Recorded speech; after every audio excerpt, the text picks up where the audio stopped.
大家好，欢迎来到刚刚连线。I would like to try a new format. Let me know in the comments how you like it. In 5 minutes, I'll open your eyes to a connection or analogy you've probably never thought about, but which can teach us out-of-the-box ideas for a current problem. So what on earth does the history of the label made in Germany have to do with the current headaches of Huawei, TikTok, WeChat, and probably soon many more Chinese companies?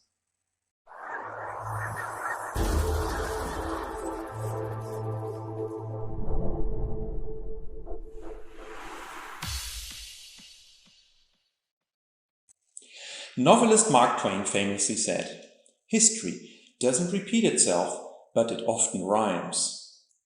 I predicted as early as 2018 that America would go after any technologically advanced Chinese company to protect its sole world superpower status with claws and teeth. The bigger the challenge, the more unfair the means would be. Pompeo now wants clean carrier, clean store, clean apps, clean cloud, and clean cable. In other words, anything Chinese is dirty or contaminated. As a German, that rang a bell. Let me explain the analogy. England and German states were trade and military allies over centuries. Angles and Saxons were Germanic tribes. Since 1714, the German House of Hanover occupies the English throne to this day, the name Windsor being adopted in 1917 to hide that fact. However, the first unification of Germany in 1871 put both nations on a collision course ending in the nightmares of World War I. It is one of the prime cases studied by historians looking at the Thucydides trap, which describes an elevated risk for war when an emerging power threatens to rival an existing great power as the regional hegemon. The first example was Sparta, feeling threatened by Athens 2,400 years ago, as documented by chronicler Thucydides. Today, the world watches in horror if the US and China will also fall into Thucydides' trap. We have a first connection, but there's much more. 1871 Germany, like modern China, rose very quickly based on cheap labor and cheap exports, leading to increasing economic and military weight, threatening the British Empire. We were accused of copying British products, and indeed, the later famous steel artillery and tanks maker Krupp had studied British steelmaking under false name on site in person at a time when the power of an economy and military was measured in the tons of steel it produced. Today, just replace steel by cyber capabilities. I think that sounds familiar again. When at the World Exhibition in Philadelphia 1876, German products were labeled as bad and cheap, Germany decided to compete on quality and innovation.